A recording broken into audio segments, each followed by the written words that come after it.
so dark and empty. What's it mean? 11. Friends don't lie. Stop it! You're freaking her out! She's freaking me out! The upside down.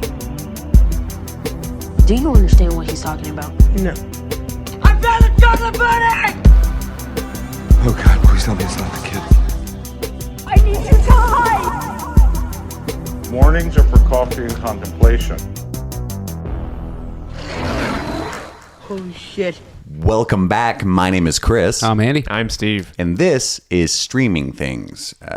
One of the only shows, no, that's not true, a show that dives deep into the Netflix original Stranger Things. And what we're doing right now is rewatching season 1 and going chapter by chapter, which is what they call the episodes, and watching each episode and then hopping right on the mics to dive deep into, the inner workings of the episode.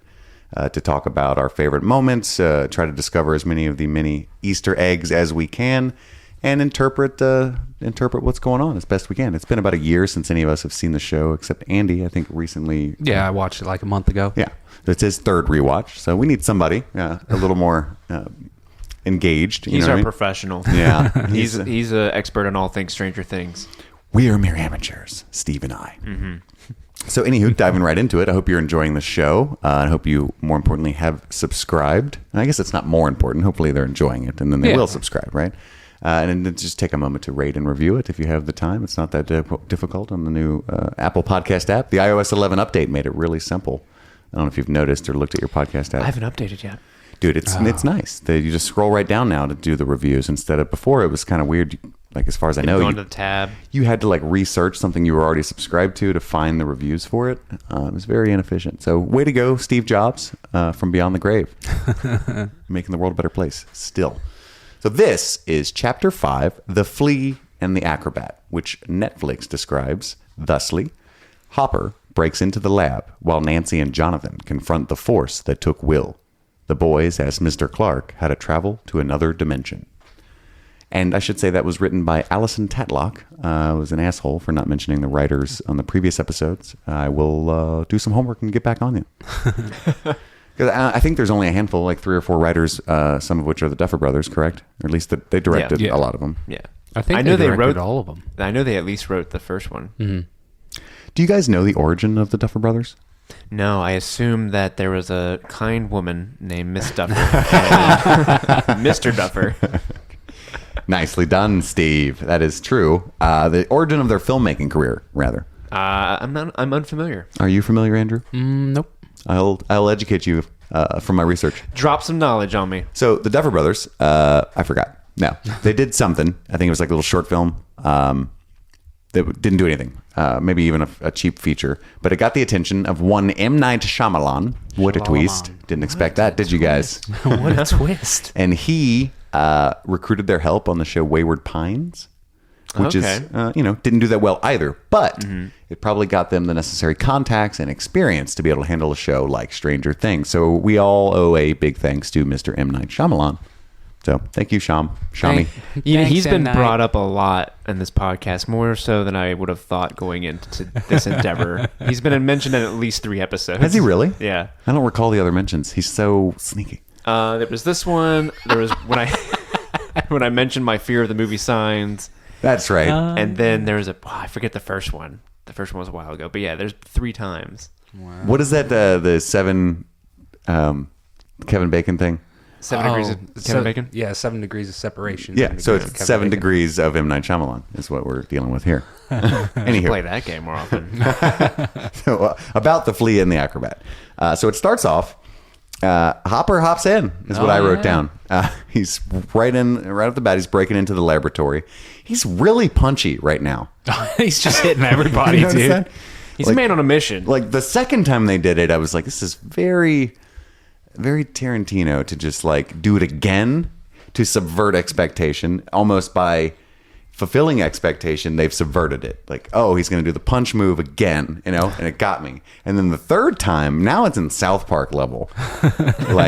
It's so much of a thing that it's its own thing, and it's cool. You know what I mean? Right. And of course, what else would he do? And I love that about his character is that he is so upset, and I was trying to think about it. Once I was making fun of it in my head, I really kind of delved into it into my mind. He thinks Will is alive and is being held captive in this building. He's not aware of any supernatural thing. He's on this tinfoil hat government kick right now. He discovered the cotton body, you know what I mean? And all the other goings on with the state troopers. So he's just running through the building, shouting, like Will's going to be walking around eating some vending machine candy or something. Like, oh, thank God. This place is labyrinthine. You know, I don't know. They don't even have D&D in here. Isn't D&D wherever you want it to be? That's true. Well, and then he needs the guidebooks. He's not the dungeon master. He needs some help. It's very dense. That's true. While he is running around looking for Will, who he thinks is just being hidden there, taken captive, he does find Eleven's room with her drawing like Papa and 11 and stuff. And so like that kind of confirms his fears, you know what I mean? Like, oh fuck, they are keeping kids hostage here, you know? Like, so he's not unfounded in his and that harkens back to the drawing that his daughter drew him as well. Yeah. So maybe that's that's fueling his desperation as well. Motherfucker. Maybe they have my girl too. She draws she draws just like my daughter. Which, can we point out, Mike is a good artist. Yes. His fireball game is weak, but the wizard was on point, right? 11? Rough stuff. The detailed faces with the stick bodies threw me way off. If you're going to shade in the faces and use multiple colors and then just stick body. Sometimes you got to keep things simple, especially after a long day of making yourself kill cats. I guess. You gotta enjoy simple But I mean, things. she even drew like a swinging bare light bulb on a chain. You know what I mean? Like, it was some... I feel like they fucked up there, you know? Then she says a dead cat drawn in the corner of it, like Fluffy written above it. Or something. if you're gonna detail the faces like that, I think you should at least give some like bubble hands and like some dimensions to the bodies. That just occurred to me. That's all, you know. But who's to say? This is me. This is Papa, and these are the walking bags of meat that work for him. Right, because that's how she treats them. And their necks are super brittle. I don't know what it is. Then Lonnie shows up. We cut to Joyce's house, and Lonnie, well, he showed up in the last episode, but he's there to console, quote unquote, Joyce. And I did take note that he hands her a bottle of vodka and says, you know, drink this so that you can think straight.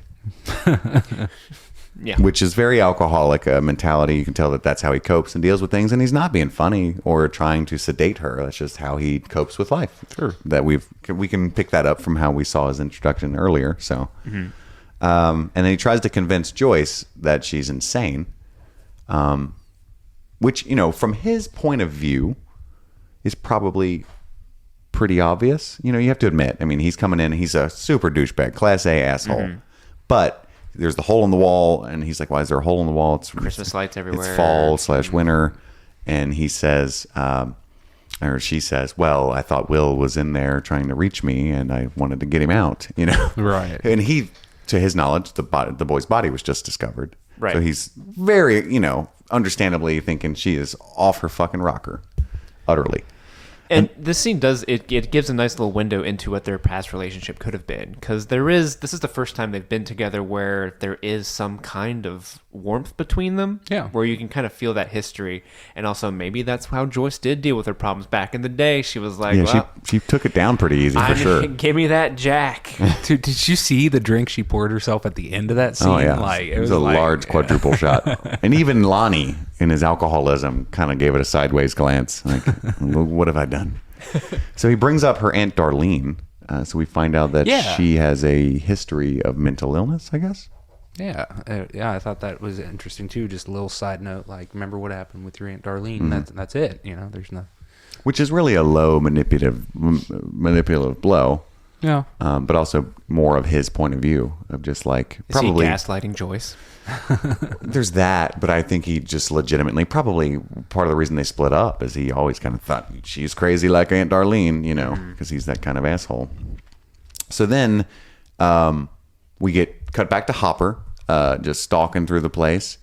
And I took note of this is a very brave individual. I mean, he is alone in a place that he has come to understand is extremely dangerous, nefarious enough to kidnap children at the very least. And what else is going on, he has no idea. He just knows there's a lot more than he knows. And He's just knocking out, breaking massive amounts of laws, probably angering the entire government. It's almost bravery to the point of foolishness. Yeah, what was his plan? Because how's he going to get out and live the rest of his life if he foresees that this is the NSA or CIA, which he says later? What was his plan? Like, even if you find... Go to Russia? Even if he were to find Will... Right. And how's he going to get the two of them out of there? At most, he's dead. They'll just keep Will. Right. Okay, Will. Did you draw this? Because this is shitty. Come here, Will. I'm going to use you as a human shield. And that's how we're getting out. Oh, no, we found Will. What do we scream the rest of the time? So then we cut back to the boys and the girl, 11. And they're talking about the game board that I loved so much from a previous episode where she had tried to tell them, explain the upside down with some physical cues by turning the board upside down, which is where we get the name the upside down. And then they're able to relate, and I love this, they relate to the entirety of what's going on throughout the course of this show through the lens of Dungeons and Dragons. Yeah. Which is what humans do. You know what I mean? They take an unpredictable, strange occurrence and you try your best. It's just what human brains do, to relate it to stimuli that you've experienced before and try to put it in a box that you can understand. So that's what they do with Dungeons and Dragons. Okay, that thing's the Demogorgon, and I think they did something similar with 11. So then they pull out this veil of shadows to explain the world of the Upside Down, and it sounds exactly like what it actually is. Dead on. Yeah, it's awesome. And the Veil of Shadows is a real Icewind Dale property, I believe. And Icewind Dale is another... Wouldn't that be great if all the Dungeons and Dragons scenarios are actual... Like, they're really real. We just have to find them. Yeah, they're just science stuff. The Forgotten Realms. The guy who creates Dungeons and Dragons, like, I'm trying to tell you people, they're out there. They exist. So then they say, well, how do we get to it? And Dustin says, well, you cast Shadow Walk. We can't do that. In the real life, idiot. Our agility's not that high. Yeah. They just start rolling dice, and she's sitting there like, what the hell? It's not going to help. Yeah, it's just like, maybe she can get there. She's like, rolling 11. Nice. So then we jump back to Hopper at the hole. And this was epic. I loved this sequence with Hopper. Again, the CG of the goo left a lot to be desired, in my opinion. Didn't notice it the first time, too, if I'm being honest. Did not notice it the first time. So it must not be that bad, but it was just like, that's some really low-grade goo, in my opinion. Like some Nickelodeon-level stuff. Dude, that's what the Upside Down is. It's like the land of dandruff and goo. There's like floating stuff, and just Demogorgon semen covers all of the vaginal openings to the Upside Down. I don't know. I mean, it's not... Steve's upset looking, but it's not my imagery. I mean, you got a gaping oval hole just connected with goo. It's clear goo. Okay, you guys get the picture. But the score was intense. Oh, yeah. I knew what was going to happen, and I'm still on the edge of my seat. Then we get a sweet, swifty jump scare with the unidentified other, flitting across the screen. Very 80s horror. It was awesome. What did you guys think? I do like how they subverted the expectation of the monster being there, and it's just the government agents in their hazmat suits. And don't they like needle him in the neck and knock him out? Oh yeah, that's gotta hurt. And that's such a horror trope to have. We don't know what's behind, and then it's just the hand of a friend that they like double subverted, and it's a different enemy. You know what I mean? The fact that he got out of there at all is crazy. You know what I mean? Like, he just knocked out a bunch of dudes, broke into the fucking bowels of the Hawkins lab, and like found their deepest, darkest secret, and they just fucking knock him out, and he wakes up. I thought about that when he woke up in his double wide. I was like, why didn't they just kill him? But I think they already used all their cotton. They couldn't make another. They couldn't make another body. None of them have wives, so there's no cotton balls. Fun tidbit about that double wide: the production designers bought that trailer for $1. I mean, isn't that what they cost? I'm just kidding. It's awful. I live in... That's whoever got that deal. Yeah. Was that like Craigslist? Indiana Craigslist? Idea. Or I guess it would be Georgia Craigslist. That's where it was shot. No, what was I saying? Oh, no. I think it would be harder. So they've already got Barb missing. They've got Will missing. They've got the hunters, we find out later, like Glenn and Gary or some shit. to deal with and explain. So there's Gary so much. Glenn Ross? Yeah, I think. Glenn Always Ross. be closing. So I think it would cause too much trouble to have the sheriff suddenly come up missing. Then they're calling in federal cops or national. I don't know what they would do, but they've clearly got the state police under their control. But there'd be some outside attention that they don't really want to deal with. So if we can, drug him up, put him back on his couch. He does a bunch of Xanax and shit. We can tell. Plant a bug in his house to make sure he stays under good behavior. But hopefully he'll wake up thinking this is a bad bender, or remember, but still like, okay, that clearly too big to fuck with. Right. I guess I was was lucky to the get out hope. of there. Sure. And if he had any common sense and wasn't such a brave hero, that's what he would have done. So then we cut to Jonathan storming in on Lonnie trying to gaslight Joyce. And he doesn't like his dad at all. We can see that. Which is, again, sort of tropey, like the older son who wants nothing to do with the dad. But it's a trope because it makes sense. It's common where he has all the memories of all the shit that this man has done. He has no interest in reliving that or giving him a second chance. Mm-hmm. And it's really sad to see Joyce kind of falling into his bullshit because she's so lonely. Yeah. And she does have such a history of this man. He sired 2 of her children. And she's like, he's staying the night. It's on the couch. There's that painful moment where she's like, not trying to convince Jonathan, but almost like begging to see in his eyes that she's not being ludicrous for allowing this comfort. Like, he brought Stoli, like, you want some? It's good stuff. You didn't get the natty light. Yeah. He walks in and she's like, Jonathan! Tiny Rick! My firstborn. What's up, babe? Lonnie's going to sleep on the couch.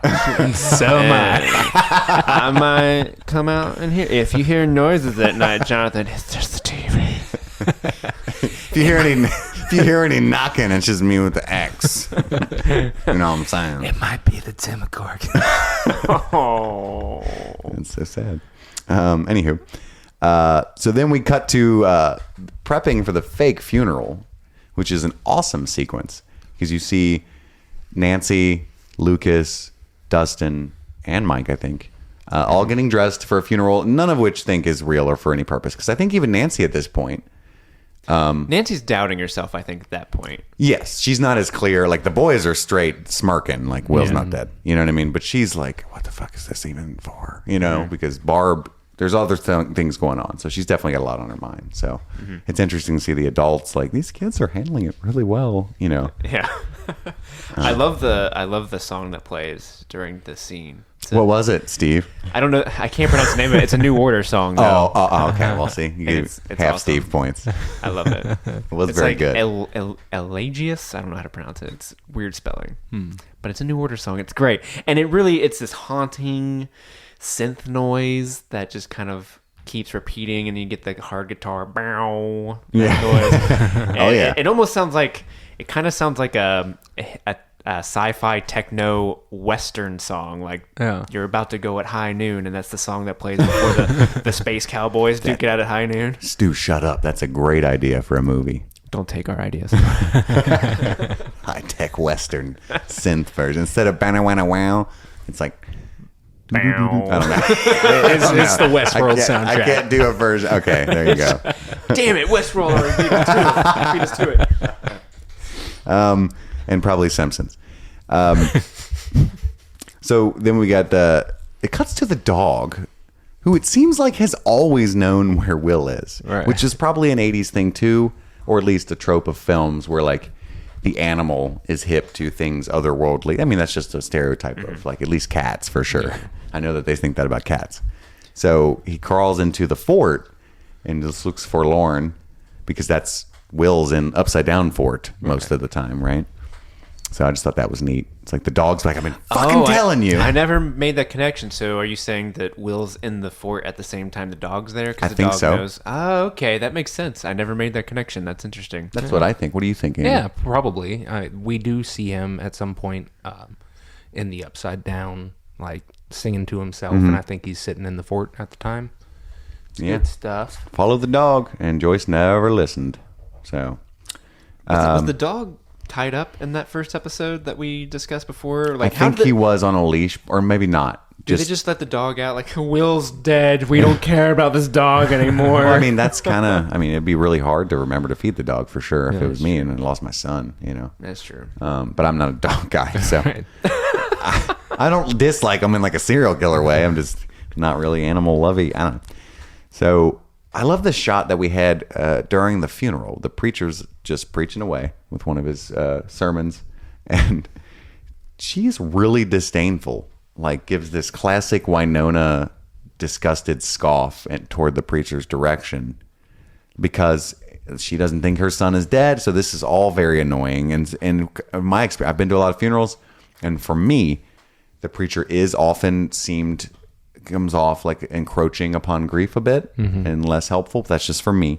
So I thought it was like double whammy for her because she doesn't even think he's dead. That's what I took from that shot. Could it also be because she had this experience of where she hears Will behind the wall and she rips the wallpaper and she sees Will there, that maybe her whole expectation or viewpoint of like an afterlife or theology is kind of warped now because that's not supposed to happen. Right. That's not in the Bible. Like, and lo, Moses appeared in a door. That wasn't really a door. So Dustin makes a joke that was very funny, talking about so he looks over and he sees one of the girls from school is weeping. Jennifer Hayes. It's classic school because, you know, you remember getting upset as a child and being like, I'm just going to die and everybody's going to be so sad at my funeral. Like, you know, you get all upset about because your video game broke or whatever. You listen to some Dashboard Confessional. You like farted in class and you're just like, I'm just going to end it and everybody's going to be so sad. Oh, ha ha, how stinky I am now. Wait till I'm dead tomorrow, you know, and you just imagine it and it's so glorious. Then you'll feel bad. So then they get to see that and he looks over like, oh, dude, wait till Will finds out Jennifer Hayes was crying at his funeral, you know. So beautiful moment. The Duffers are very good at remembering what it was like to be a child. And since they're in the 80s, they remember the 80s as well too. But I just think that's often difficult, I think, for a storyteller to truly remember what it's like to be 13, you know, to encapsulate that. And they do a very good job.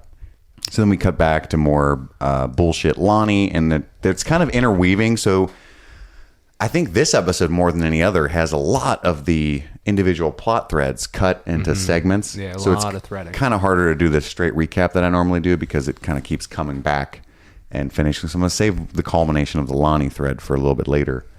So then, before we move on to from the funeral, sure. Did you notice that people were almost actively avoiding Joyce? Yeah, because there's that shot where everyone's giving their condolences to Lonnie. Yeah. And like even Ted shows up and he's like, oh, I'm so sorry, Lonnie. Yeah, it's a good kid, Bill. And everyone's just, even Lucas, Lucas almost shoulder checks Joyce as he walks past her. It's like everyone's really avoiding this crazy lady, and I feel so bad for her in that moment. She's very much isolated, probably due to flipping out in everybody's mind. But also, I think when someone is that stricken, it's often hard to, I mean, there are no words. And if you're intelligent, you know that, you know, like I went to a funeral a couple years ago and it was a son, you know, it was a 20-something-year-old friend of mine, and his mother was standing at the casket, and it was just like, you're in the line, like, what do I say? You know, and I have no idea what it's like to lose a child. And this is so, in my opinion, awful that we're putting her through this weird custom to have to entertain hundreds of people walking by her. You know what I mean? I don't know, in my opinion. And so anyway, it could have been a little bit of that too. Like Lonnie's clearly didn't give a fuck that much. I'll just give my condolences to him. You know what I mean? Yeah. And Lonnie's just there to soak it up, make an appearance, and he wants to be seen like the good father all of a sudden now that Will's gone. Yeah. And that's kind of a callback to a previous episode where the one guy was like, oh, that's Lonnie's kid. Right. There's just this kind of perception in town that Will is Lonnie's kid and Joyce is just That's true. There Joyce. could be this whole town dynamic that everybody prefers Lonnie. He likes to party. She fucking fucked Hopper, you know, or whatever the gossip of the town is. We don't know, you know. It could be the case. Yeah, there's some sort of, you know, black sheep element to Joyce that this town is putting on her, which is really weird. I don't fully understand it because I like Joyce. Sure, she's crazy, but Aunt Darlene put a stain on the family. Maybe, you know, who knows? We need to dig into this. She did just have her public meltdown with her son. Like, in the true. town. Funeral for that kid, that thing in That there. thing. And, there's a whole group of people standing around watching it. Oh, and they told everybody. They go to the Flo's house with the casserole. Like, oh my God, you will not believe Somebody what... gets on Snapchat and they're like, "You won't believe what Joyce just did." Well, Puppy dog filter. Yeah. Hawkins is like 1 square mile, so that everybody probably heard her from their house. Yes, so we get to see, something we alluded to in a previous episode. Jonathan pulls out his trusty old Hawkins map with X's marked on all the points of interest. And we see that it's not very big. We were all actually laughing watching it. And he's like, the Demogorgon can't go far. Apparently not. So all the sightings are within 1 square mile of each other. That's what he said. He's like, so this is Will's house, or our house, or whatever, Right. This is the lab. This is Steve's house, And as you can see, it's all basically one blob of letter, Which is fine. It's a So whatever small it is, it's town. not going around far. Whatever it is. So that's good that we do find something out about the monster. He cannot, or at least I had a realization that maybe I'd remembered from seeing the show before. So the Demogorgon cannot stray far from the rift in the space-time continuum. Is that what we all learned? If he can't, he chooses not to, at the very least. Sure. There you go. If you want to stick to the evidence we have, Mr. Science Guy, you're not trying to extrapolate. Within a reasonable doubt. So then cut back, Hopper Steve Hawkins. Hopper ransacks his own house looking for a bug. What do you guys think of that sequence? Super pulled from The Conversation, Gene Hackman movie from the 70s, late 70s. Okay. Where he's freaking out at the end of the movie and trying to find the bug in his apartment. Like, he's convinced that somebody's listening in on him. I loved it because he's just without, you can see where his priorities shifted. And you can tell for me when he stabs the couch, that's something you can't clean up. Yeah. Until then, I'm like, he's going to settle things, rescue Will, come back, put his table back up. Buy a new phone. But it's like, oh, he's going to come back. Fuck, man, it wasn't even in the couch, Honest question for you guys. If you were in a situation where you thought, I think I'm being bugged by the government, would you rip your house apart to find the bug? Because knowing me, I would probably be like, I don't want to get another couch. I don't know. In this day and age, we know the government's listening to us on our phones and stuff. True. And so it's just... They definitely are here. I think checking the couch was silly because how'd they get his big ass on it? And then if it was like, he didn't like unzip it. He took a knife to that thing. Right. And they if it's in there, they got it in and made it look like nothing's wrong with the couch. Right. But I guess he's just in a hurry, and his priorities are, so he's freaking out like, oh my, I guess he's just losing his shit. Like, they put me back in my home. Like, this is insane. And they've already seen what he's been capable of doing to the Will pillow, so they know he can rip shit. The Willow, another 80s property. Oh. High-fiving silently. Audio. Anywho, what was I going to say? But it did bother me. There was one thing about that bothered me. He checks every single light in the house, then other things, and then the bug is actually in the main light that was in the room wherein he started. He was in a laying down position looking directly at it when this Did that whole not fiasco bother you? started. You didn't check the main chandelier thingy? You checked all the obscure light bulbs, the fucking thermostat to the double wide. It wouldn't have bothered me as much if he looked up, unscrewed it, found the bug, and then went, oh, of course it's the last fucking thing I checked. That'd have been funny. Yeah. Damn it. Yeah, no. Just noticed that. Then we cut to Nancy and John. We were talking about the map, and they started the plot to investigate. Nancy and John. Nancy Drew. Nancy John. Is there a thing? No. That's a stretch as well. We cut back to the school. Some authorities investigating the burning. What was the radio called again? Heathkit Ham Shack. The Heathkit Ham Shack. That sounds like I was selling one on like an old telethon or something. The Heathkit Ham Shack. What did the I guess the principal say about it? Like, a lot of the athletically challenged kids use these. Apparently, a lot of the less athletic types enjoy this type of thing quite a bit, or something like that. As members of the less athletic types, we represent that, sir, heavily. Okay, He ain't wrong. he ain't wrong. You're not wrong. You're just a douchebag, or you're just an asshole. That's the dude line, right? Yeah. So then translates seamlessly, or transitions rather, from the ham shack to the ham bone. Mr. Clark walking up to the boys, and Lucas delivers, "We're in mourning," very unconvincingly. But again, Mr. Clark is just takes them at their word, no matter how poorly they're acting. And kudos to him for being like a really upstanding guy who's for sure. Who's he's getting these kids interested in things, and he's being a support system for them. And when they ask him the silly question, he doesn't say like, let's the funeral. Let's not talk about he's quantum like, theory. Science. Science isn't very forgiving, boys, but it's fun. Plus, Will's dead, which is also science. Lucas says we're in mourning. Dustin says, "Man, these aren't real Nilla wafers." These ain't real Nilla wafers. That's why Dustin's mourning. Yes, he was the only convincingly sad one, and we know why. So then we get the title, the titular conversation, right? The Flea and the Acrobat, wherein Mr. Clark explains to the boys how scientifically the two dimensions could exist. And he talks about a lot of really Rick and Morty things about an infinite different number of universes and causalities. So we get a little paper plate drawing of what could go down. For the listeners, Chris just held up a paper plate. You can't see it, but it happened. Which is on the table with notes on it, just like the Flea and the Acrobat from a different podcast. So there you go. He has not yet ripped a hole into it, though. So what do you guys think about the Flea and the Acrobat? That was dope. It reminded me of Event Horizon. Yeah, I put that in my notes. Yeah? Yeah. I didn't know if you'd seen that film. Straight from it.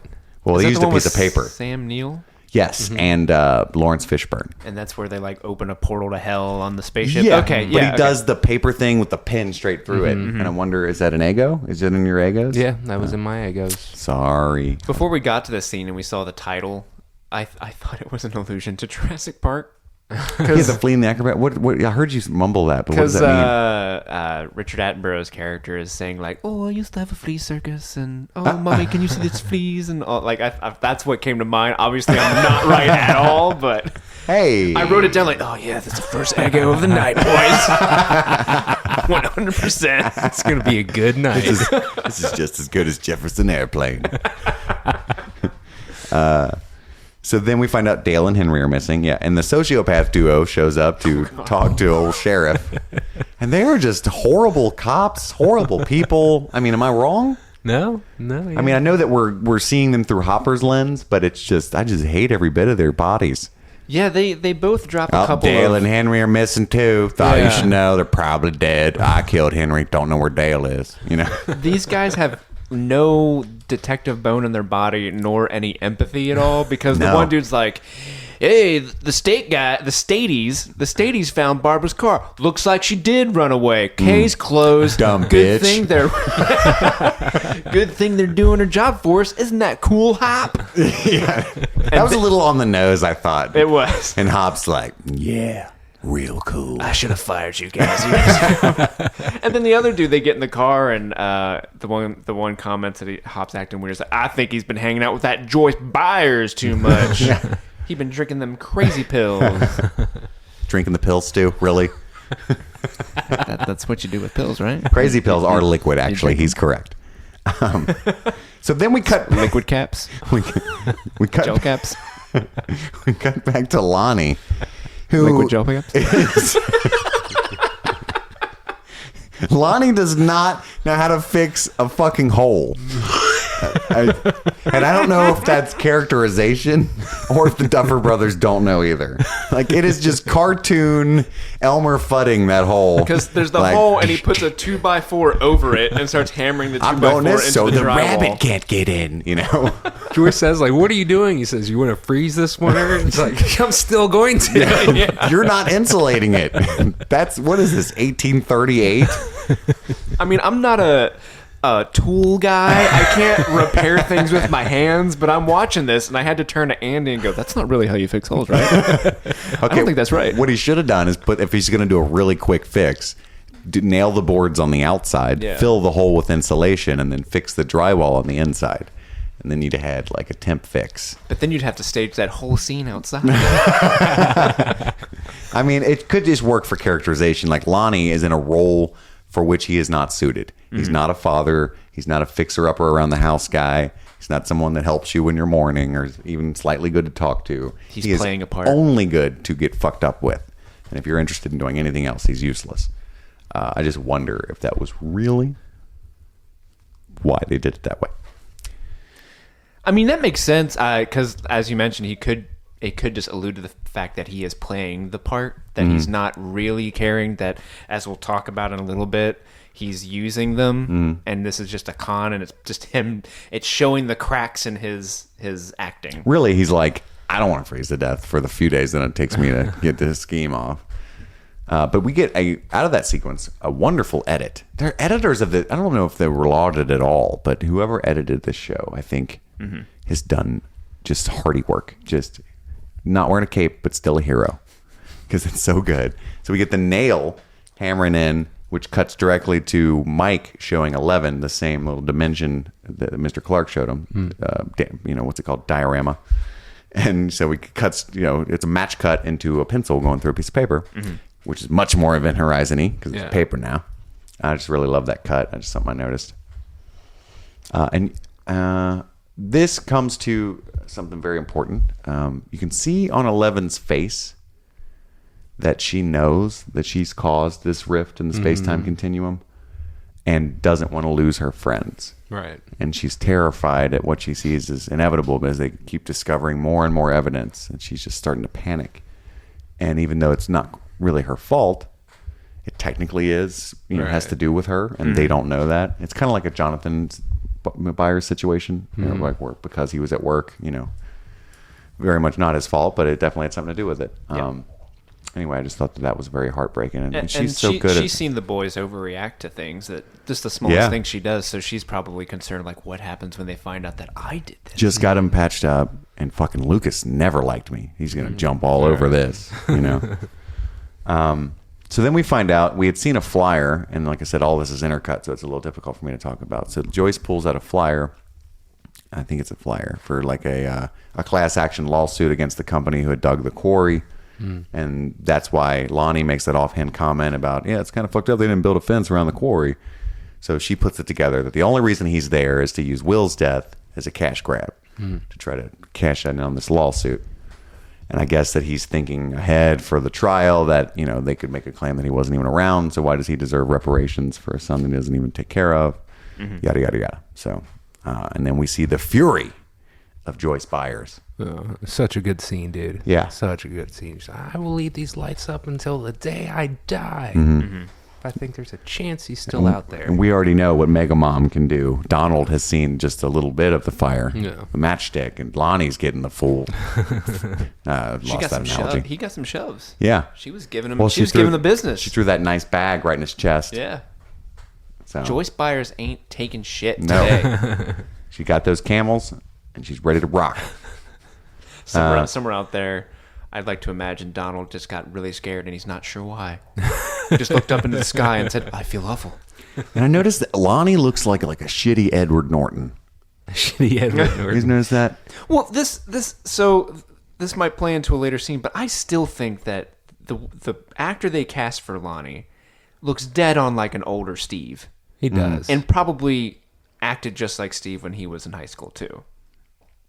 And I think maybe that might be where Jonathan's dislike for Steve now you're digging kind of deep. comes from, at least on a subconscious level, because that guy really, he screams like he should be Steve's dad, because he's got the same little hair We don't flip know that kinda. he's not. We don't know that he's not. That's true. Lonnie gets around. Yeah. Lonnie gets around. And then he blames Joyce for everything that's going on. Once his back's to the corner, he dares. Like, well, if I was here, everybody'd be drinking vodka safe at home. All right, doing some blow every now and then, okay? But you got holes in the house. Kid's gone. No vodka till I brought it. Check the freezer. I had to go buy it after I got here. Hole in the wall. Which I fixed, by the way. Which I saw on my way out to buy the vodka. That was just pretty despicable. Way to go, Lonnie. You're a real piece of work. Real tight as shit, Lonnie. That's all I'm saying. Then we cut to Nancy. You're out of your element, Lonnie. Good one. Cut to Nancy practicing her swing for the softball team. she's really giving it a go. Like, if we run into this thing, whatever it might be, she's swinging awful low, though. I mean, she's seen the photo, it looming over Barb, but she's really practicing for a dick hit, I feel like. She's banking that this thing has a dick, and I'm just going to get it. She thinks it's a faceless man. That's true. It's not dickless. It's about to be. And Steve Buster swinging the bat. And decides to apologize for caring more about getting in trouble with his parents than he does the missing Barbara. Hashtag justice for Barb. He's wearing the T-shirt. Justice for Barb. Yeah. I got these printed. And I thought he did a really poor job at an apology. Didn't you guys? It was okay. His character was sincere, but you can just tell that his head is justifiably, at his age, just totally self-centered and bullshitty. Because he's like, I'm really sorry for caring about super trivial things at such an extreme time. So, like, do you want to go see a movie later? You know, I mean, that's not what you say when you're apologizing for trivializing the situation. In my mind, you know, hey, I'm sorry your friend's missing. It was really insensitive. Do you want to catch a flick tonight? You know, I just thought it was weird. A little tactless to ask her out on a date after. A little? As far as the apology itself, though, I thought it was good. She was like, "So did you get in trouble with your dad?" He's like, "Yeah, totally." He was but sincere, who cares? and I think that makes it worse. Is he was like totally thought it was a good idea, like blow off some steam, because fuck Barb, you know. I drafted my softball team. Yeah, I agree with you. He was sincere, but not the smoothest operator. Ooh, Sade. What? Smooth operator. Oh, I was thinking of Michael Jackson. That's the reference, right? I was thinking of Michael Jackson song. I don't know. Smooth Criminal. Smooth Criminal. Fuck, Yeah. I'm down. Ooh, Steve. I beat Steve. Oh, it happened. Maybe we don't know the actual song's source yet, but I at least know Steve is also wrong. So then we find out that John cannot shoot worth a shit. Worth a shit. And Nancy is a prodigy. Deadeye Nancy. That's what they call her in high school. Not much with a bat, but with a pistol.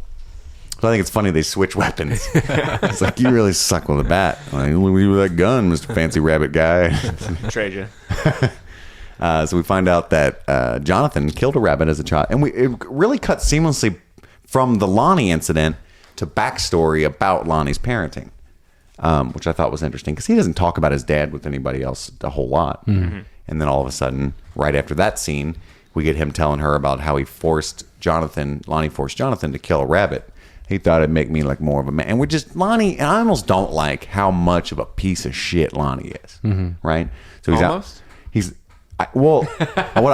definitely dislike Lonnie, but I don't know that I like that the storytelling of him being that shitty.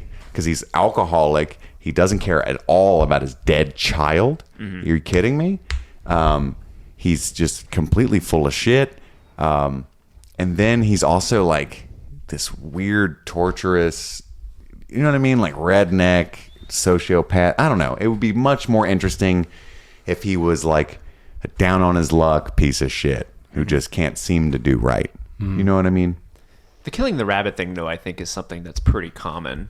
Yeah, especially in the Midwest and stuff. Yeah, dads will take their sons out and be like, you got to kill this thing, it'll make you a man. But don't you think it kind of paints Joyce in a weird light? Because they've made Lonnie, at this point, he has zero redeeming qualities.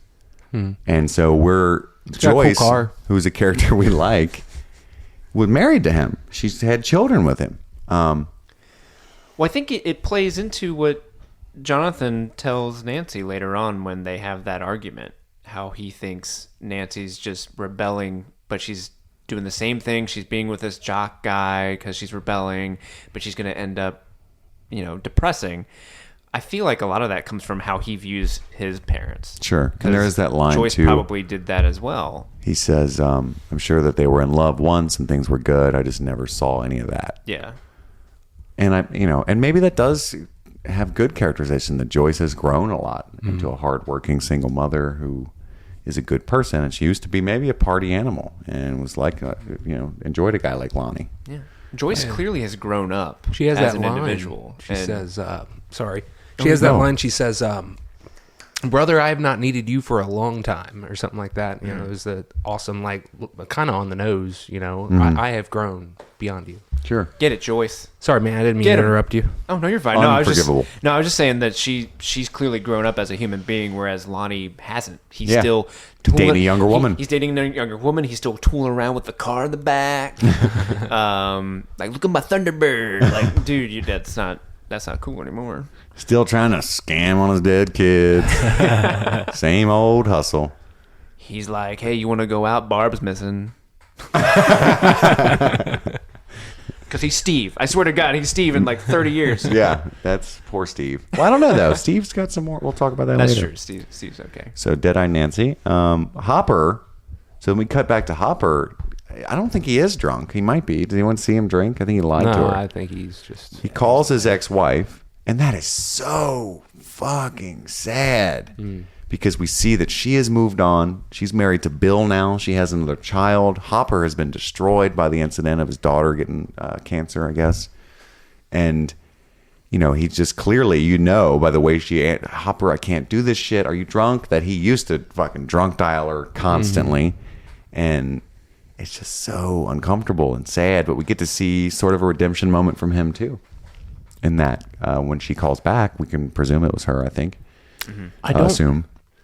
I don't fully follow why that scene is inserted there. You know, wouldn't this have taken place just after he had been searching the house for bugs and stuff? I guess he put his phone back together once he realized it was not in there. Yeah. And he doesn't care. Yeah. So the way I I guess took he's just it, overwhelmed. Maybe? he's like, "Holy shit! What am I into? I'm about to die." And That's how I took it. Who do you call? And he goes, My dude. damn. Another 80s reference. Guys, you are good. We are layered. There's more in this show, meta style, than in the actual show. We're going to do a podcast about Easter eggs for this show. Nice. Probably not. If you want to, you can email streamingthingspod@gmail.com. So yeah, he's, you know, who are you going to call when you're about to die and there's no ghost involved? You're going to call, I mean, that's all he's got. It's kind of, it's so sad. And she doesn't have him. She's like, what? You know? And then I think she thinks he's going to like commit suicide, but he decides. You can kind of see in that moment where he snaps back into it, like, fuck this. And the phone rings. And that was one of my favorite moments of the show. Spoiler alert, where he goes to grab the phone. You think he's going to go back and answer it. And he just rips it out of the wall and throws it across the room. Like, I'm done. So we can tell that that part of his life is now behind him.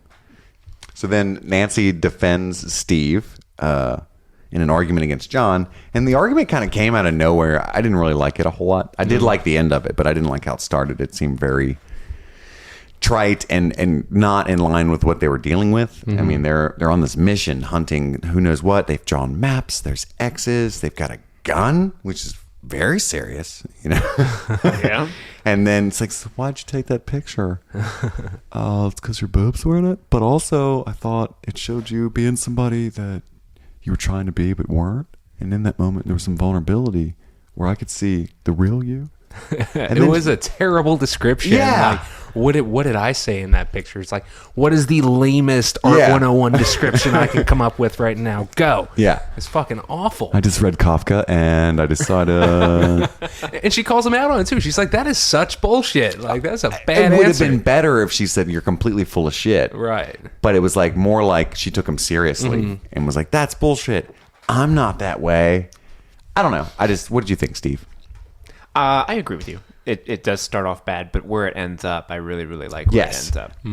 The speech that you alluded to from John, he fucking shuts her ass up real quick. You know, you're just that pretentious creep everybody thought you were, and then he just lays into her. Like, oh, you're the suburban girl who thinks she's rebelling by acting just like every other suburban girl who's going to grow up to be exactly like her parents, whom she hates and thinks are boring, and live in a cul-de-sac and decide that, you know, whatever. I didn't do it as well as John did. My note for this argument was Jaybird has no chill.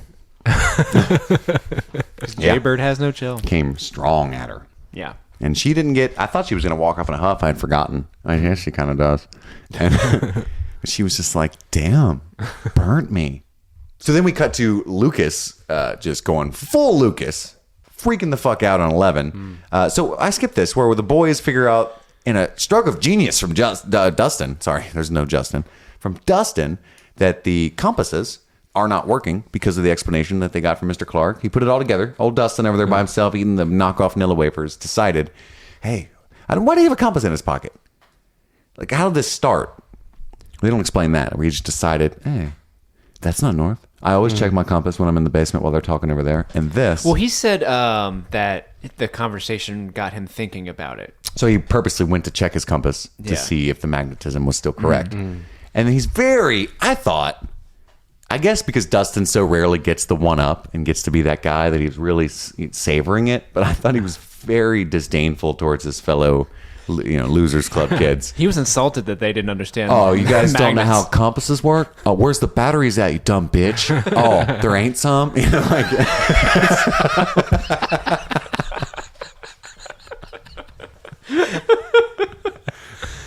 Saying how they work. Like throws it in their face. Yeah. And they had so many compasses. All right, just pull out your compasses. Let me show you something. Like 12. They each had 4. That's not perfect north, dicks. Anywho. Did you guys ever have compasses when you were little? Yeah, I played with you guys them. play with them? I didn't carry them. I was not a traveler like they are, though. They are in this weird nerd nexus, the nerd nexus, where they're outdoorsy 80s bike explorer kids, but also nerds. Right. And I don't know if it was a 90s invention or I'm just a piece of shit. I was a totally stay inside nerd, all purely theoretical exploratory nature. Just this book is crazy. Wow, woods are crazy. There's this kind of ticks out there. That's interesting. You guys better be careful. Why would I want to go outside? It's cold out there. Yeah, exactly. I still don't do it. I don't There's understand. no cartoons out there. Every time someone comes back from like a climbing excursion with any kind of wound, I'm like, told you not to go outside. Look at that bruise. Look at that bruise. You know what I got from my couch? Nothing.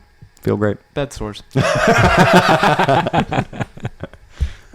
yeah, Lucas, they're trekking all the way down, train tracks and such, and we get to a junkyard, and Lucas puts it together that 11 has been sabotaging their compass work. He checks her sleeve, and he's a copper-esque detective. Yeah. Oh, got any blood on your sleeve that's fresh looking? Yes, you do. Because I noticed, without ever mentioning it out loud in the show, that you bleed a little out of your left nostril every time you use your powers. Ergo! It was 11 with the bloody nose in the junkyard. Yeah, all right. Damn it. And this isn't flaky enough to be old blood. I saw you wiping your nose in woods. That'd be great if you pulled out her sleeve and dabbed a little bit on her finger and it's blood. You tastes it. It's blood. 11's blood. Yeah, so then she just totally breaks down, and it's this heart-wrenching where she's finally been cornered. The moment that she knew was happening, that she's been dreading the whole episode, is happening, and she's got to spill some of the beans. And it's so sad all she says because her language, she doesn't have a huge lexicon. She can't express herself except Millie Bobby Brown can to the audience. Like, oh my God, that little face says so much. Yep. It's like a Kevin Smith movie in that face. Yeah. That's how good she is. That's a good reference. That was a good cinematic. It's not safe. That's all she says. That's it. 3 little words. That's all she can say. It's not enough. Not for Lucas. So then Mike and Lucas get in a little tussle, and she goes full fire starter, blows his ass against the back of the junkyard thing. And he does like a movie unconscious. Like, it's so easy to get unconscious in movies. Like, if you do get knocked out in real life, it's usually a very serious injury. Yeah. Right. Yeah. But let's not knock the whole, cinematic universe here. And yeah, so then they try to look Lucas up for a little while. What do you guys think about anything else there? Dope scene. Just very good scene. I love how everything else up to this point had been pretty smooth, and they shot all that handheld, to emulate the emotional tension of the scene. I didn't it's notice all that. shaky and shit. It's dope. I do you remember being a kid and you're with your friends and you and you accidentally something happens where you accidentally hurt your friend? Oh yeah, I was usually the one that got accidentally hurt, and you always immediately go into friend mode. Oh my God, I'm so sorry. Are you okay? You don't want to get in trouble. Okay? Well, not necessarily because you don't want to get in trouble, because maybe you just kind of care a little bit. You relapse into that. You come back to reality. We're like, oh shit, that's my friend. What happened? And Absolutely. You apologize to do that. They do that thing where it's like, get away from me. I'm going home. I did it with my I used to- crying, but I'm not going to let you see it. Lucas was kind of crying a little bit. Oh, yeah. Get away from me. It was fucking dope. That was perfectly done. That's exactly how you'd be. I had flashbacks Except to he would have been a little a concussed too. particular childhood moment of mine where I'm like, oh my God, I remember that. I do too. I punched my brother once and he started bleeding a lot and we were really fighting. And I was like, oh God, that looks bad. I love you. Don't tell mom. Mine's way less violent. What was yours? Mine's there was one of my friends. He was hiding under his porch, and we were trying to like coax him out because it was like a game. Like he's like, you can't see me under the porch. Okay, was this a couple weeks ago and your friend is 10? It's the kid I keep in the basement. But no, Gotta like coax him out anyway. He was some hide and go seek thing, and I thought it was a good idea because they had like a dog, and the dog bowl for water was on the top of the deck. Mm-hmm. So I thought it'd be a fun idea because I thought I could like pour the water through the crack and like kind of herd him out of out from under there using this water, but I just drenched him on accident, and he came upstairs. He was crying, and I'm like, "Oh my gosh, I'm so sorry!" And he like shoved me. He's like, "I'm going home." I felt so bad. I had 1,000 like that. I guess I was an asshole. He's gonna fear the tiny trickle, and I'm gonna lure him toward the exit. Total Steve logic. Fear the tiny trickle. It's our new horror movie. Don't steal that idea either. I noticed that the least seamless flashbacks of the series so far were in this episode. They didn't have that same like match cutty quality diegetic flashbacks, that term that I invented before that was genius. Does not apply here, don't you think? The tank flashbacks with 11 were just kind of random. She had one during the junkyard fight where she exploded Lucas. Yeah. That sounds way more dramatic than it was. She did not explode him. She forcefully pushed him with her mind a couple feet. I think a good 15. Yeah, no, she launched 11 him, is a but- Jedi confirmed. Unless you could say that her using her powers to a degree that she did not intend was relatable to the flashback, but I don't think so. Not my opinion. I don't know. What do you guys think? I just think it was the first time they really kind of... I liked the flashback. It was great information, but it was the most flashbacky flashback Yeah, so it far. was by far the most expository. Like, you know, this is information you need to know, Right. and we've held it back up to this point. But yeah, if the story's going to make sense from here on out, this shit you got to know. Right. She opened up the upside down. Well, did we get that information yet? Yeah, well, like you get We know the that she was in the first- tank, and we hear like the clicking alien noise at the Demogorgon, and then she freaks, "Get me out!" So you can start putting it together, but I don't think we know verifiably that she has caused the rift yet. I mean, we just- see the monster, right? Yes. I mean, exactly. The audience knows that. I don't know. It's hard to say after seeing it a couple times. I know but- for sure they've at least finally connected that 11 and the monster have some sort of shared history. Again, Steve, the scientist. Push up my glasses. We can assume. No, you're absolutely With right. reasonable doubt. And I love the upside down. The black. We can talk about that a little later. Yeah. So then we get to the jump scare deer with Nancy and John after their fight. They're still together. And I forgot to Google something again. Anywho. For those of you listening, take a shot.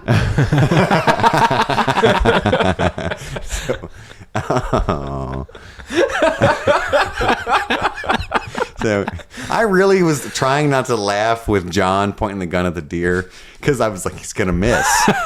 Like, okay, just give it to me. She should have been like, fuck no. You're going to really hurt this deer. He ends up just like missing its head and just putting Yeah. a couple more holes in its body that are non-lethal, and it's in even more pain. That's what I was picturing. Like, oh shit, it's so bad. You know, like, he's puking and shit. Jonathan, just give me the gun. She's hitting it with a bat. What was the noise that deer was making? Was that a noise that deer make? I don't know. Mine? No, it's like in the show, because in the show, Nancy's like, "Shut up! I hear something," and then you hear like, it's like, is that an infant? Nancy, I'm a deer. Hello, deer. It hurts so bad. I'm a deer over here. I don't know. I'm not On a sure s- what a wounded deer sounds On a scale like. of 1 to 10, 1 being Will Byers' cotton body bad, 10 being completely lifelike. How realistic was that deer corpse? I'd give it a 7. 6. 6? It's nowhere near the goo. Nowhere near the goo. Yeah. I think it was a pretty convincing half-dead deer. Okay. But I thought it was strange that the Demogorgon did like a jumpy scare pulley thing. They didn't freak out nearly enough I for know. what just happened. Yeah. They were like, where'd the deer They go? jump back, which is like, okay, and then they're like, what happened? It's like, bitch, get out of there. Like, Yeah. someone just dragged that fucking dead deer. Like, We would have been out of there. But it was I a would have very run good... backwards and just shot blindly with this. I would have shot Nancy. Well, we know Jonathan would have on accident. She's the Demogorgon. Yeah, I mean, it was... I think it didn't make a whole lot of sense from what we know about the Demogorgon, because he would have taken it to this little upside downy, right? yeah. Why is he sitting on their plane of existence? Oh, he's not. He, didn't. did. Yeah, You're no, right. he No, did. dummy. Because it got hit by a car, and it's just kind of like, Did it, "What? though? Don't mind if I do." So it did get hit by a car. So I imagine she if he says did, it did, I but- imagine if the Demogorgon killed it, he would just be like, "All right, cool, got my deer. Let me just take it now," instead of like, "Oh, I'll just leave this here for some kids to find." Why wouldn't he just grab... Oh. He's hiding in the bushes like, I'm so going to scare them. This is gonna be so great, guys. It's because the deer was bleeding. And he has no face. So he does not see. He sensed the Blood. Well, yeah. The deer. So maybe he couldn't even see them in our plane. That's true. I mean, yeah. Because why wouldn't he just grab them? I But don't the deer know was that it bloody. tracks that he can't see them. I don't know. Was But- Will wounded at all? Do we remember? Yeah, he falls off his bike when he first sees the monster walking across the road. Okay. So he could have had a scrape. Yeah, he could have scraped his knee or something. We'll go with this. Well, He- it has he been was- established that it's attracted to blood. Yeah, For he sure. was definitely drawn to the deer by the blood. So that's why he grabbed the deer and not the two protagonists. Okay. Okay. And he's probably hungry and just, I mean, he sees Jonathan with a gun. He's like, well, I'm kidding. Can't hit it for shit. I'm good. He's like, you know what? He I waited. I don't think I can deal with this right now. I'm just going to take the easy meal. Low-hanging deer. I feel bad for that deer, though, because they're about to give that thing a sweet release from its mortal coil, and then it just gets dragged off to hell. Never mind. Worst way to go possible. So then we get the tree gate, which that's what I meant to Google for the Easter egg section. I just feel like there's been a tree gate before. Definitely, and this is not what they're alluding to, but I know one. I'm pretty sure. Ernest Scared Stupid. Yes. Yes, absolutely. Do you think that's a real reference? I don't know if that's a specific reference to that, but They've definitely done tree gates. Do you remember that movie? I haven't seen that one. You never seen? Do you know Ernest movies? Yeah, I know Ernest movies. I think there are tree gates in Ernest Scared Stupid. What'd you guys think of the tree gate? A lot less goo, Sleepy which I Hollow. appreciated. Sleepy Hollow, there's a tree gate? Okay, a little Tim Burton action. Nightmare Before Christmas. There's a tree gates to the holiday realm. There's a lot of tree gates. Yeah. Is there a tree gate in Fern Gully? Because there should be. So there's a much less gooey gate, which I was personally happy with. I just felt like they went a little easier on the goo, at least on like the labia of the gate. It's one of those character things where it's like, obviously you need this to happen for the story, but who the fuck's gonna see this gaping gooey hole in the trunk of a tree and be like, you know what? I think I really ought to stick my head in there. The fuck? Figure out what's going on here. Everybody on the same page? I don't like getting my hands in dirt, let yeah. alone going through goo gate. Forget the mortal danger. The deer just gets swiped at light speed. Yeah. The goo is enough. If you reach your head in there and it gets a little sticky forehead, you're going, okay.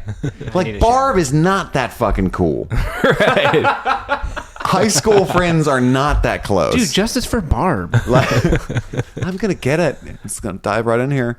I put in my notes, Nancy is crazy. Exclamation point, all caps. At least take her bat and like kind of like stick it in and swiffer the goo that'll out help. maybe. That'll help the imagery. Just stick the bat in the goo hole. Oh. Yeah, I mean, she's just, there's like this womb imagery, and it's very creepy, but where is it established that Nancy is this brave? That is craziness. And where the fuck is John?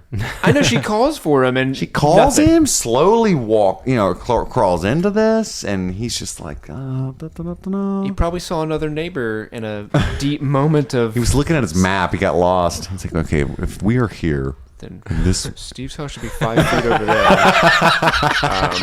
Mirkwood is at least 15 paces that way. I had the same thought, like when she first sees the gate, she's like, Jonathan? And he's nowhere to be found. Say, how fucking far away could he have gotten to? Right. And then when he hears her screaming from the other side, he's like, Nancy! Looks around, he's like 15 feet away from the tree. Like, it's very plot suspicious. Could the goo gate interfere with our world? Possibly. Our world? Our world, maybe? I don't know. Here's one thing I don't know, guys. I need you to. My voice gets higher? I need you to riddle me this. Vanilla. Why is there a second goo gate? A second rift in the space time? Is he able to open them at will now? Because her power amplified times a million. I did it in the Russian voice. Times a million by Walter Tank is now in woods for no reason. Why? Do we know? I mean, clearly we're not supposed to know this at this juncture, and we don't remember. well, they established when they were looking at the map, like, okay, it's within this square mile radius that the Demogorgon keeps getting sighted. And now they are presumably walking in the same woods that Will was taken in. So that could possibly be the same path that Will was taken when he was initially grabbed. Because I can't imagine Demogorgon grabbed Will, ran all the way back to Hawkins' lab, took the elevator down, and then went back home to the Upside Down. Maybe so, but that still doesn't explain why there's two gates. Maybe. Well, there's the third. He also comes through in Will's house. So, I mean... And he comes in Steve's backyard. He comes through the wall. He grabs a Barb and drags her through the pool into the other world, the Upside Down. Maybe the longer the gates open, because the tree gate closed, which was cool. so he's maybe able to open them wherever, or more places than he should now, because the longer that the main gates open, the more he's able to cause rifts in the continuum. Perhaps we'll go with that. It sounds sciencey.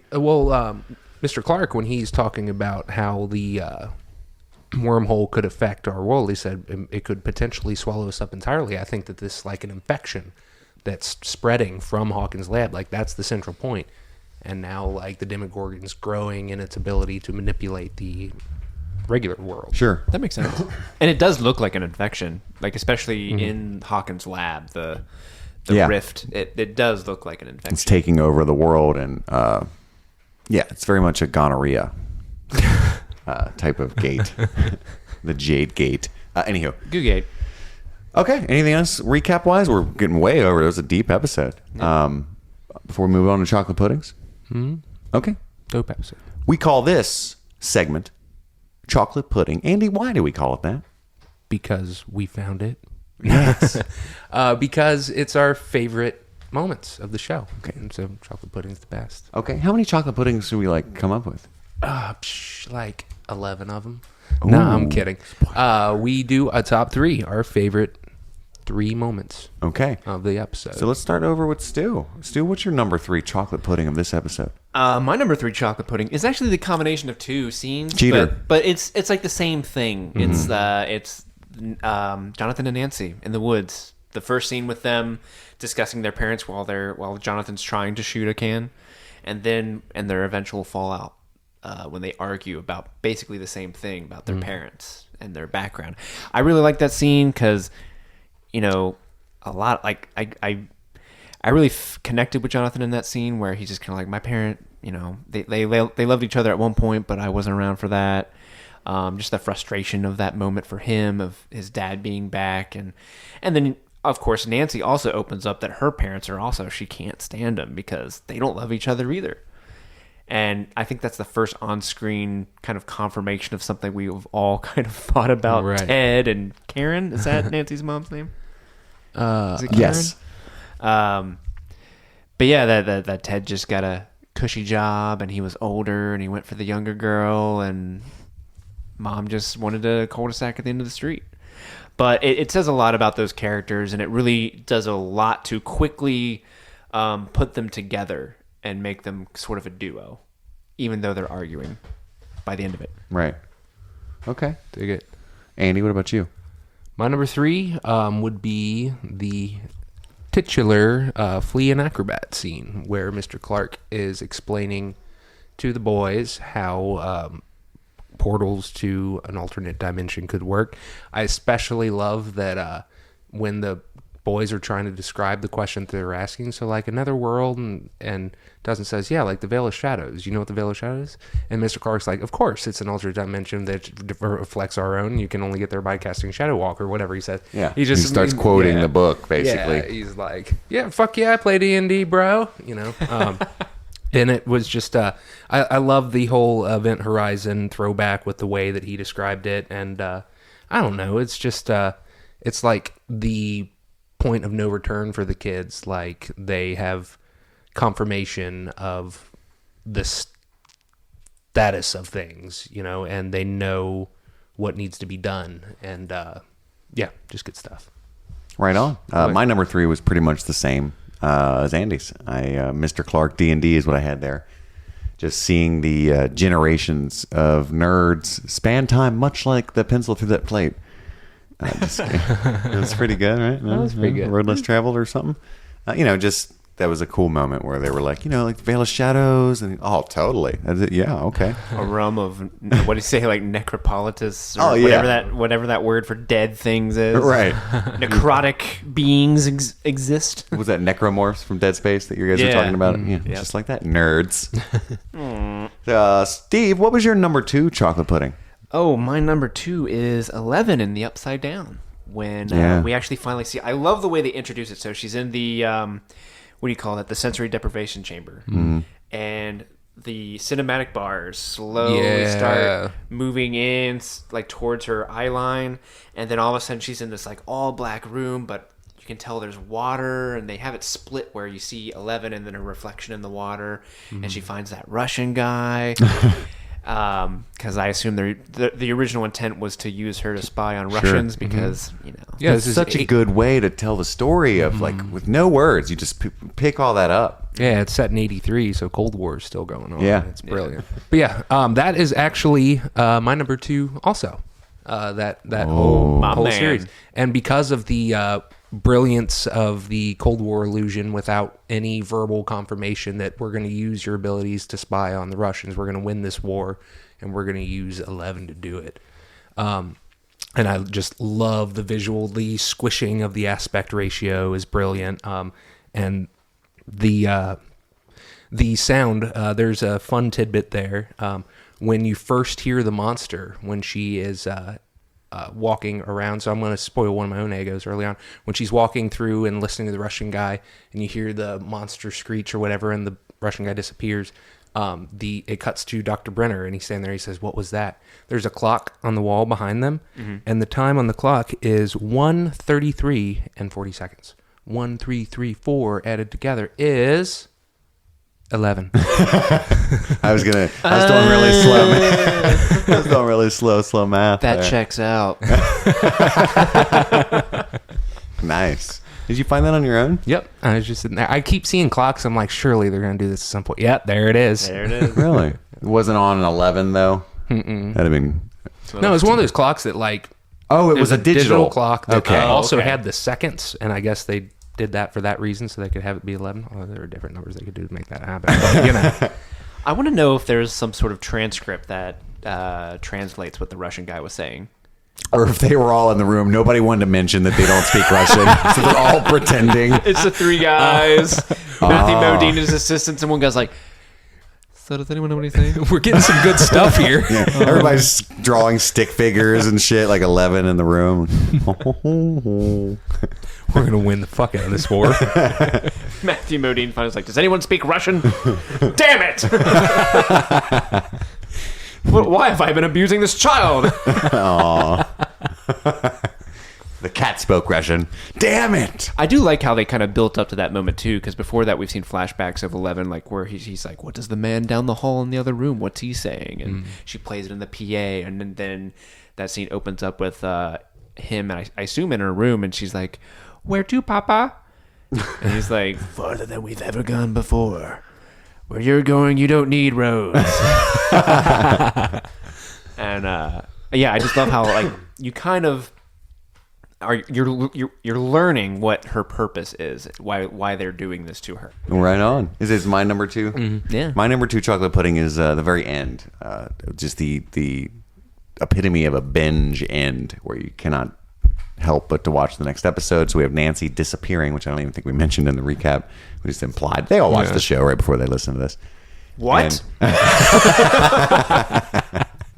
And so the tree closes up upon Nancy. Just that whole sequence, her going into the upside down, and she steps a foot backwards and snaps the twig, which is so corny and such a trope for horror films. But I think that this show is so genius that it set itself up to be in a position where any tropey thing, any cliche, is an homage. Mm-hmm.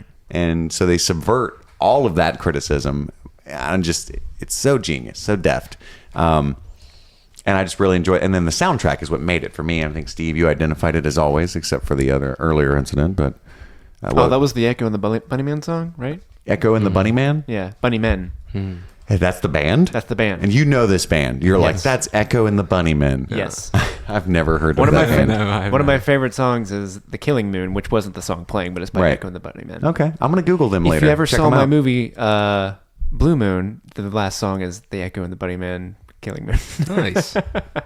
Yeah, I just think that soundtrack just really made that moment. It was like this haunting, but like kind of weirdly upbeat, like, you know, it just tonally worked so hard for what Stranger Things is, which is haunting, but tonally upbeat. I feel like every other episode is end with just their theme music, whereas this one ended with that track. I can't say for sure. I think you're right, where most of them end on some sort of actual like soundtrack song, but this is the first one I think that comes to mind that ends on an actual song that was made prior to the show. Well, Heroes, right? They ended the one show like, I can be your hero, baby. No, we could be heroes. Yeah, that episode when they found Will's body. Not gonna stand here and wait. That song. Yeah, that was totally in there. You know that a hero can save us. Is that Creed? It's like the Nickelback guy or some shit, ain't it? I don't know. Scott Stamp. Yeah, I guess you're right. I forgot about that one. But I think you're right though. Like those are the only two that are coming to mind. Annie Hoozle. Stu, what's your number 1 chocolate pudding? Number 1 chocolate pudding. My number 1 has already been talked about. It was the meeting with the boys and Mr. Clark. Oh. Just because it's that was number uno for you. I love that scene. Yeah, another high five. Because Mr. Clark is such a cool dude. I watch it. I'm like, man, that's gonna be me in 10 years. God, but just trying to lure people out from under the porch. Because it's good, like exposition to kind of like explain to the audience and to the boys like what exactly is happening. But also, there's comedy to it. You got Dustin's Nilla wafers. You got him like, oh yeah, I know D&D, kids. Have you been reading? And he like drops some obscure quantum physics book, and I'm just like, what? Yeah, Hugh Everett's Many Worlds Interpretation. And they're like, yeah, totally. Yeah, man. Yeah, I just really like that character. He's becoming one of my favorites of this rewatch, and that scene was endearing.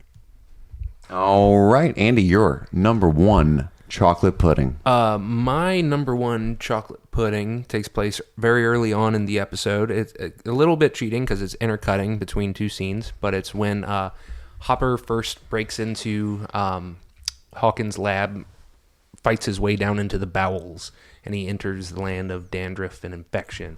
And so he's like looking around like, what the fuck's going on? That cuts back to the boys where they're first understanding what the Upside Down is. And Dustin takes out the guidebook to Dungeons & Dragons and starts reading, describing the Veil of Shadows, and then it will cut back to Hopper walking through the entrance to the Upside Down, like, what's going on? And then cut back to Dustin, and it's just really brilliant narrative, like, describing something as we're seeing it, but not quite a voiceover, and yeah, it was really cool. I agree. That whole sequence was some of the most thrilling that I've seen in the show at all. So totally agree. My number 1 is a scene that I already talked about earlier with 11 when she's on the couch talking to Mike and the boys, and you can just see on her face that she knows that she has been a a piece of the causality of all of these events, and she has wanted to hide this from them. She's finally got friends. She doesn't want to lose them, and she knows it's inevitable. That's all going to come to light, and it's so sad. And again, Millie Bobby Brown, that the fact that you can read all of that in her face was just incredible. So that was my number one chocolate pudding of chapter 5. Moving on, let's quickly flow through and talk about Steve's segment. Steve, what is your segment again? I do not recall. Will call. Will call? What is that? Well, will call is when we watch an episode and we see how many times someone calls out for Will. Now, in the previous episodes, we have only been counting people who have said, Will or where's Will? If a background character is saying it like a crowd of people, we usually don't count it unless it's the only thing you hear on screen. Mm-hmm. If main characters are talking over it, we don't count them. But this episode, we got some. Andy had to help me catch a couple of them because I was like so enthralled with some of the scenes, and he would point at me like, "Oh shit, yeah, that's right." But after the last couple episodes, we only had like 3 and 4. This week we have 8. We're back up because they were starting to think he was dead. Yeah. Now they're getting hope again after the cotton incident. Most of these, I'd say 6 of these were from Hopper in that first scene. Yeah. Where he's breaking through Hawkins. Will? There is a possibility of 3 more. I didn't know whether to count them or not because the line was saying, "Find Will." They kept saying, "Find Will." They said it. They yelled it 3 times. Like, I don't know if that counts, but So we got 8 for sure confirmed and 3 maybes. yes. Yeah, that's pretty good. 4 grand total of 11. Oh shit! No, now they're counting. Andy's just I'm adding all about everything up in life to 11. You're a math numerology. wizard. I watched the number 23 recently, you guys, and so it's Really? all just fucked. Did you really? Yeah, I did really. Is that the Jim Carrey movie? Yeah. Yeah, it's a Wow, terrible that's Pure movie. Jim Carrey property. That's what Andy does. That's a deep cut. It just showed up on Netflix. That's awesome. one day. So anyway, now we have our final segment, the Easter Eggos. So obviously they're Easter eggs, and we call them Eggos because we are super cute, and Eggos are important in the show. I don't know why I rapped that. So starting off, Andy, we'll just fire them off, guys. We'll fire them off. All right. Okay. Andy, go. Yeah. When 11 is in the sensory deprivation tank and experiences the walking through black with the reflection underneath, the watery reflection, that's pulled straight out of Under the Skin with Scarlett Johansson. She plays this alien character that steals people's bodies. Did you see that film, I Steve? did. Yeah. Yeah. I'd forgotten that they did that. Yeah, pulled straight from that, like identical. And I read that afterward because I only saw the movie once. I didn't really notice it while I was watching Stranger Things, but I read a lot about that in the, last year, right after the show ended. Yeah. And fuck, it is dead on, even the way that it's framed and the way she walks toward it. Like, it's just everything. Which so did they say like, yeah, we took that from? Yeah, I mean, it's there's an homage. no denying it. Like, Okay. it is dead on. Wow. And the movie had just came out like a year or 2 before production for Stranger Things started. Yeah, it did come out a while ago. I still feel like that movie just came out 3 months ago, but it's been a couple of years. No, I was living at the condo, so it was at least 4 years ago. Wow. Damn. So flies. Steve, your Easter Eggo. So I actually researched this episode trying to find like Eggos ahead of time to look for them. Oh, right on. And the one that I honestly am not an expert on the subject matter, but I thought it was interesting, and I looked for it, and it did happen. Where the scene there's a cut where I think it's the scene where Joyce is yelling and arguing with Lonnie, and she like throws the bag at him and everything, and then it goes directly to the scene with Nancy and the bat. The first shot where it goes from Joyce to Nancy's scene is Nancy pulling the bat off of a rack, and on the rack are a bunch of croquet. What do you call those? Mallets? Croquet mallets. And apparently, this is a nod to the movie Heathers. Oh yeah, Where Winona Ryder plays a lot of croquet. Interesting. And so they were like, hey, we're gonna put croquet mallets there. that's really layered. That's awesome. Yeah. Andy? I've never seen Layers, so have you guys? Heathers. Heathers. No, What did I say? actually, unfortunately, I haven't. You said layers. Shit. I've never seen layers before. I've never eaten a parfait or sliced an onion. Tell me more of this parfait. Everybody loves parfaits. Oh, shit. Shrek reference. Okay. Solid. Okay, this one's pretty good. When the kids are discussing what they heard in the previous episode over the radio, they're saying, Will's saying that it's like home, only it's dark and it's cold. Did he say cold? And they're really confused, and they're like, Lucas says, like, this doesn't make any sense. And then Dustin says, this is like riddles in the dark. That is a reference to The Hobbit. The chapter Riddles in the Dark is where Bilbo first meets Gollum, and finds the ring. Nice. And they exchange riddles. That is Yoda. You did Yoda. You did Yoda. Did you see that video today? It's not new, but the bad lip reading of Empire Strikes Back. Where he does the song. Yeah. So, dude, it was 7 a.m. I was like, what the fuck? Anyway, Stu, another ego from you. Oh, I saw a David Bowie poster in Jonathan's room. Did you? I did too. Let go my ego, bro. That was my first ego. I was very happy Bowie. to see that because I love me some Bowie. Yeah, dude. Andy, another from you. Let's see here. The kids, when they are trying to find the gate and they are following their compasses due north, they are walking together all along the train tracks, which is pulled straight from Stand By Me. Shot for shout. Stand by me Got that one for show. when you're not Show. strong. Do you have any more of theirs too? I do. When Steve comes over and he's like, "Hey girl, you want to go to Sam?" He mentions you got your poster boy coming out from Risky Business. Yeah. Tom Cruise. You want to see all the right moves? He even Ooh. mentions a previous Easter egg that she has the poster of Tom Cruise in her room. More layers, which I'll explain to you later, Steve. I need to know.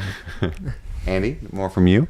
When the kids are first approaching Mr. Clark, Mike says, you know how in Cosmos with Carl Sagan they talk about the possibility of alternate dimensions, et cetera, et cetera. He's talking about the TV show Cosmos that was recently rebooted by Seth MacFarlane, starring Neil deGrasse Tyson. Cool stuff. And I think maybe the book too. Wasn't there a book? Cosmos? Possibly, but there's definitely a TV show that was super popular in the 80s. Any more from you, Mr. Steve? Bambi. Oh. So, when Jonathan recounts the story about how he had to kill a bunny, he calls it Thumper. Yeah, he says, I'm a fan of Thumper. I'm a fan Nice. of Thumper. That's Bambi. And Also, the dead deer. Yeah. That's probably not an accident. That's awesome. I think the dead deer also symbolizes the fall of House Baratheon. If it was killed by a boar. And you, Mr. Andy. I think I am fresh out of egos. Any more from you, Steve? My last one, I wanted to get your guys' opinion on it because I didn't know if this was actually Don't like it. true. Okay. No, when Eleven's sensory deprivation outfit, when they're walking her up, is that a Ripley thing? Like from Alien? It super looks like it. It does a little Now that bit. you mentioned that. I would say yes, my opinion. I couldn't tell if I was remembering Ripley wearing something similar or if I was thinking of a separate sci-fi film. Believe it or not, Kind of looks like Priss's outfit in Blade Runner. A little bit. I don't care. Oh, Ripley's Believe It or Not. Thank Clever. thank you. That was pretty good. By the way, you said that who scored Blade Runner? You mentioned it starts with a V. Vangelis? So, so I was listening to the score particularly because you had vouched for him so much and said they did a lot of work on Stranger Things, or at least they used some of his previous work. Yeah, they used like songs from albums that he's released. Oh, he's just got like albums? Mm-hmm. Okay. Yeah. I love his score in Blade Runner. Oh, it's one of my favorites. And paying attention the second time, I was like, shit. Perfect person. So, okay, there's an Evil Dead poster, which is brought back, but I'm just going to bring it up every time. And I believe Lonnie calls it inappropriate. Yeah. The sensory deprivation tank and her being submerged in it is from a movie called, or referencing a movie called Altered States. Never That seen it. stars I read about that. William Hurt. Wonderful flick. Oh, that's the one where they like rotoscope him a lot at the end because his like Little William Hurdy face. Yeah, and he's like, he's got this. It's this really cool effect for the time, but it looks really weird now. Where his body keeps like flashing red and blue and yellow, and he's like, oh, he's in pain in his house because his existence is shifting through altered states. Title makes sense. I've never seen it, but I've seen that scene where he's like, help me, or whatever he's saying. That was a bullseye. I've also got a couple Hurt. that we missed. That was dead on. I got a couple that we missed. Not missed, but like could have elaborated more on. So there's a shitload of ET, right? Oh yeah. Did we talk about 11 wearing the wig? Being part of the ET reference? Because they dressed. we did. That's true. Remember when they dressed him up like a little girl? That is a ET little girl dress that she's wearing, isn't it? Totally. Oh my gosh, yeah. So that whole get She's up. just missing the sunflower hat. Yeah, we totally missed that. She's a little not as cute as ET, but it's whatever. And we missed a Close Encounters reference. I had to look this one up just to be in perfect honesty, but apparently, and I've seen the movie, I'm not putting this together. There's like a insane mother who no one believes, much like Joyce. Oh yeah, in she Close shows Encounters. up halfway through the movie. She's the one that meets Richard Dreyfuss when they're trying to get to. Do you think Devil's that's a good connection, or are they stretching that one? I think it's a stretch Yeah. because she. Well, no, that is true because they do show her son being abducted by the aliens in the beginning. That's true. Right. Okay, yeah, because that's where that iconic shot of a kid opening the front door and there's just lights flooding. Yeah, that's her kid. So that's her kid. I don't know why I said you did like, that's her kid. You are not the father, Maury. Okay. I really want them to do a mashed potatoes homage to Close Encounters where it's not over yet. I want Ted to have the mashed potato and he's like, this is important. And he just abandons his family. Goes out with Lonnie. Classic. That's all the egos we have for Chapter 5. Thank you so much for listening. We really do appreciate it. We've heard that a wonderful titan of podcasting is starting a similar podcast soon, so we hope you really do stick with us. And if you want to help us, if you do love us, if you're as endeared to Steve as we are, please take a moment to subscribe, rate, and review this podcast. Again, it could not be more important. Tell your friends. Word of mouth, I read in a marketing book, was really important. Nice. Tell your friends. And yeah, we really appreciate you sticking around. If you have any feedback at all that you want to send our way, email that to streamingthingspod@gmail.com. You can follow Streaming Things on Twitter at StreamThingsPod. And you can like our Facebook page at Stranger Things Podcast, which is on Facebook there. Yeah. So, well, you guys have a wonderful night. Get the fuck out of my house. Not you guys. You guys are cool. Thank you so much. That's all we have this time. My name is Chris. I'm Andy. And I'm Steve. And he's Steve. Streaming Things. Streaming Things. Steve. Such a good guy. Oh, E.T. Such a good guy.